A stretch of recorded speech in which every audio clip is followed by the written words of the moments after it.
umujya uritse neza. Haleluya. Tugiye gukora ibintu bana Sefiyo. Tugiye gusengera ibintu bibiri.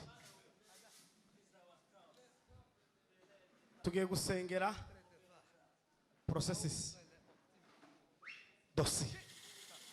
Kandi turasengera processes gutandukanye.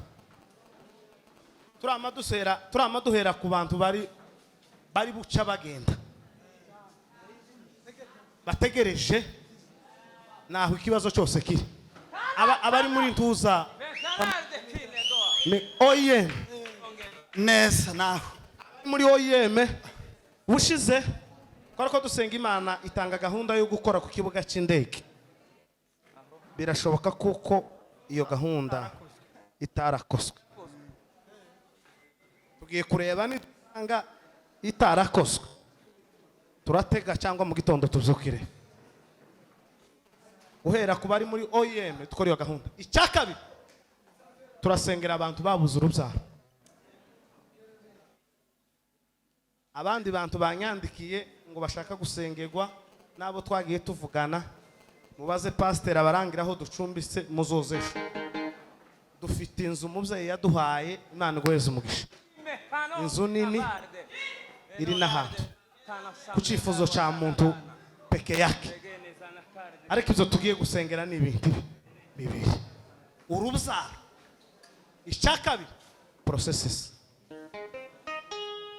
Nibyo byifuzo tugiye gusengera. Ogira gusa icitokeza Imana ikinjizamo ikindi ni amahoro. Ariko kuri porogaramu yacu nibyo bintu bibiri tugiye gusengera. Ugiye gukubita umukunga neza. Wike numara kwika ndaza gusenga Imana. Aza gusenga Imana uko nahawe turi buze gusenga Imana. Chitira asanga abagabo babo. Abagabo basange abagore babo. Abafite sisi bari kumwe n'umugabo n'umugore Imana ibacira inzira. Cyo kintu nico tugiye gusengera. Abo bagaruriye kuvuga by'indege, abo bahagaze bigeze kure, Imana yo mu ijuru icinzira. Yeme gusa nimukomera amashi kuko imaze kuba.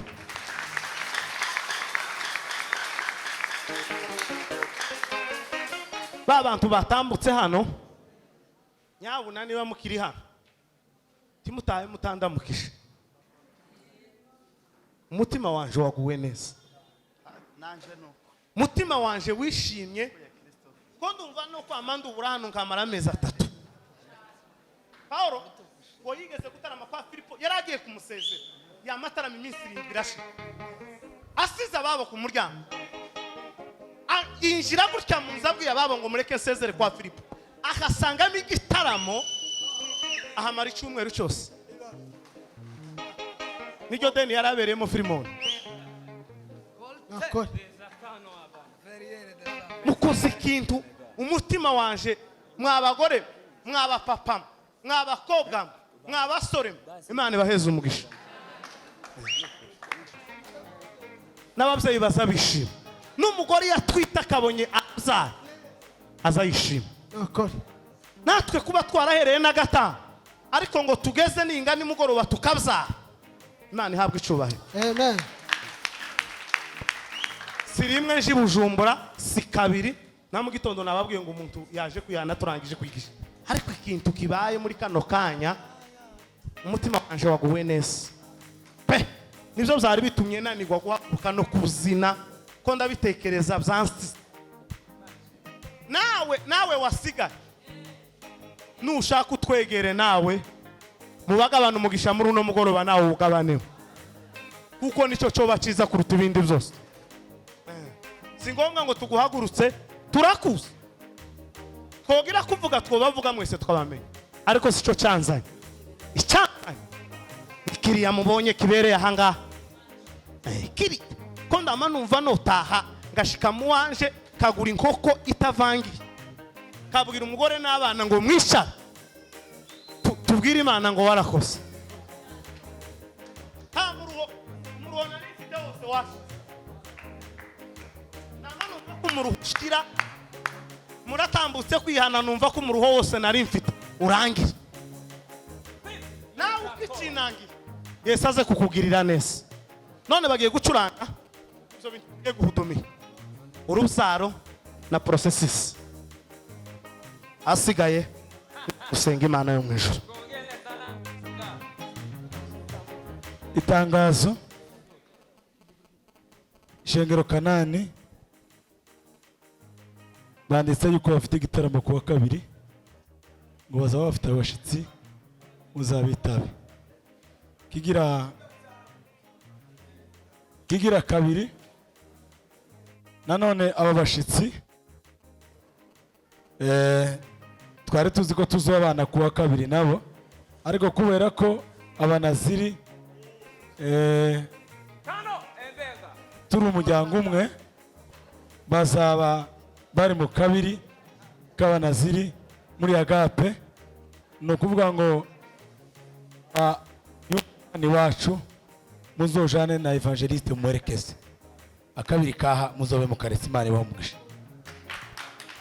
Murakoze. Na kabiri tuzoba turi muri Agape bazoza dutaramane, na gatatu tuzaba turi mu Bayumbe, na kane tuzurira imodoka dutaha. Tuzongera kubonana Imana nibishaka. Kima Kizanye bando ni nini baba?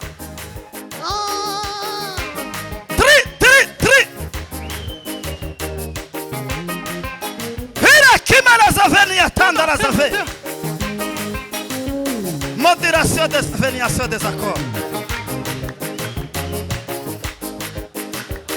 Kima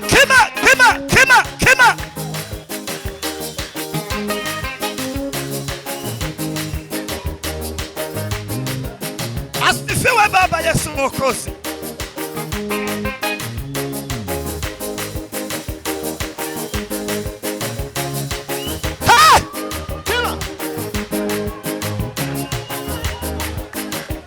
Mambo ni nini Baba?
haleluya